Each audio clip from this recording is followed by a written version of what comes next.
रविवार को घोषित नतीजों में पूर्वी राजस्थान के कुल 63 सीटों में से बीजेपी को 38 सीटों पर जीत मिली है। बीजेपी को 25 सीटों का इजाफा मिला है। बीएसपी की 1 सीट आई है और वहीं 4 सीटों का नुकसान हुआ है।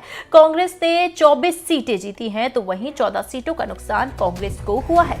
पूर्वी राजस्थान के 5 जिले भरतपुर, करौली, सवाई माधोपुर, धौलपुर और दौसा में भाजपा को 13 और कांग्रेस को 8 सीटें मिली हैं। बीजेपी के विधायकों की संख्या 1 से बढ़कर यहां 13 हो गई है तो वहीं राष्ट्रीय लोकदल, आरएलडी और बहुजन समाज पार्टी बीएसपी ने भी एक सीट अपने नाम की है, जबकि एक सीट पर निर्दलीय उम्मीदवार विजयी रहा है। तो वहीं 15वीं विधानसभा 2018 से 23 में कांग्रेस के पास 20 सीट, भाजपा और आरएलडी के पास एक सीट यहां पर थी, जबकि 2 निर्दलीय उम्मीदवार उस वक्त जीते थे। तो वहीं पूर्वी राजस्थान में 13 जिलों के लिए पीने का पानी और सिंचाई की महत्वपूर्ण पूर्वी राजस्थान नहर परियोजना को कांग्रेस ने मुद्दा बनाया था, जो नहीं चला क्योंकि ईआरसीपी की परिकल्पना पूर्ववर्ती वसुंधरा राजे सरकार ने की थी। तो वहीं गहलोत के नेतृत्व वाली कांग्रेस सरकार ने प्रधानमंत्री नरेंद्र मोदी से ईआरसीपी को राष्ट्रीय परियोजना का दर्जा देने की मांग की थी।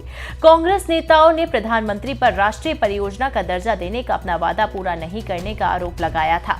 तो वहीं कांग्रेस अध्यक्ष मल्लिकार्जुन खड़गे ने विधानसभा चुनाव से पहले 12 से ईआरसीपी पर पार्टी का अभियान शुरू किया था, जबकि प्रियंका गांधी वाड्रा ने दौसा में एक चुनावी रैली को संबोधित किया था। इसी पर आज चर्चा करेंगे।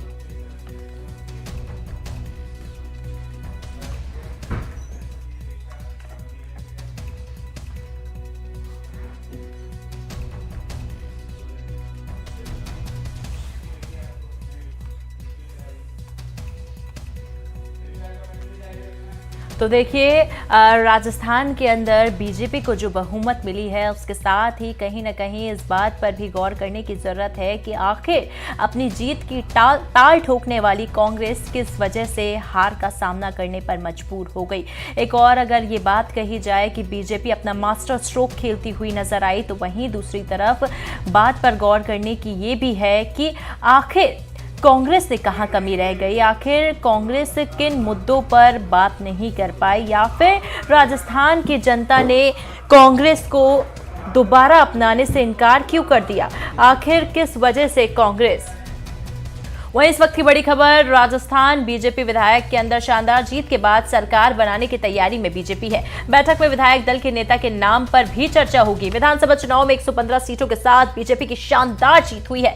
राजस्थान बीजेपी विधायक दल की आज बैठक हो सकती है और उसी के साथ ही उस नाम पर मोहर लग सकती है जो राजस्थान के अंदर अपनी जीत हासिल कर जीत का सेहरा पहनेगा और सीएम की सीट पर बैठेगा। विधानसभा चुनाव के अंदर जिस तरीके से बीजेपी ने भारी बहुमत हासिल की है, उसके बाद अब दौड़ जो है वो तेज हो जाती है बीजेपी के सीएम पद के दावेदार की। हालांकि देखिए, लगातार बीजेपी के ऊपर इस चीज को लेकर इल्जाम लगते आए हैं कि बीजेपी के अंदर काफी सीएम पद के उम्मीदवार हैं, पर एक को तो डिसाइड करना ही पड़ेगा कि आखिर सीएम कौन बनने वाला है, बीजेपी का कौन सा चेहरा होगा जो सीएम पद पर बैठा होगा। क्या वसुंधरा राजे दोबारा रिपीट होंगी या फिर कोई और ऐसा नाम होगा जो आगे आएगा? क्या बालकनाथ होंगे, क्या गजेंद्र सिंह शेखावत होंगे, या फिर दिया कुमारी यहां पर अपना साम्राज्य संभालेंगी? क्योंकि देखिए, दिया कुमारी को लगातार उस टक्कर पर देखा जा रहा है जो कि वसुंधरा राजे की हो सकती है।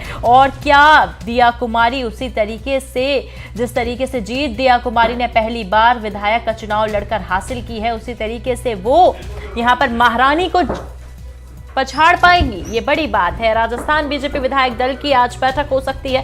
इसके साथ ही देखिए, राजस्थान के अंदर बीजेपी ने बम्पर जीत हासिल करी है और उसके बाद वही सवाल एक बार फिर खड़ा होता है कि बीजेपी का आखिर सीएम चेहरा कौन होगा, बीजेपी किसको सीएम के पद पर बैठाएगी, सीएम की कुर्सी किसके पास जाएगी, ताज किसके सर पर सजेगा? वही बात एक बार फिर से खड़ी हो जाती है। शानदार जीत के साथ ही यहां पर विधायक दल की बैठक और उसके बाद विधायकों के मन टटोले जाएंगे कि आखिर वो किसे चाहते हैं कि वो सीएम पद पर देखें और जिसके गाइडेंस के अंदर वो अपना काम कर सकें, क्योंकि देखिए, विधायकों की बात जाननी भी जरूरी होती है। तो ये 4 तस्वीरें आपके सामने हैं। दरअसल भारतीय जनता पार्टी की बड़ी जीत और बड़ी जीत के बाद जीत का जश्न भी बड़ा होना चाहिए और इसीलिए तैयारियां, जश्न और सभी इस नई सरकार का इंतजार कर रहे हैं, लेकिन सवाल यही कि चेहरा कौन होगा।